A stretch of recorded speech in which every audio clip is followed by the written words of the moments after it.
গোপন সূত্রের খবরের ভিত্তিতে শিলিগুড়ি মহকুমার মুরালীগঞ্জ চেকপোস্টে অভিযান চালায় বিধাননগর থানার পুলিশ। এরপর সেখানে পরপর দুটি ট্রাক আটক করে এবং তল্লাশি চালাতেই উদ্ধার হয় মহিষ।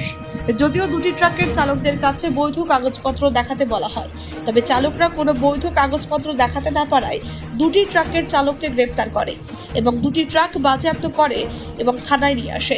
ধৃতদের নাম এমডি খাবির হোসেন ও এমডি শাকিল আহমেদ। পুলিশ সূত্রে জানা গিয়েছে দুটি ট্রাক থেকে মোট 52টি মহিষ উদ্ধার হয়েছে। উদ্ধার হওয়া মহিষ বিহার থেকে আসাম হয়ে বাংলাদেশে পাচারের উদ্দেশ্যে নিয়ে যাওয়া হচ্ছিল। এদিন ধৃতদের শিলিগুড়ি মহকুমা আদালতে তোলা হয়।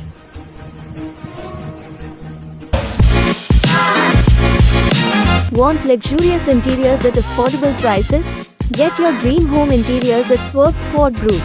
Book your free site visit today.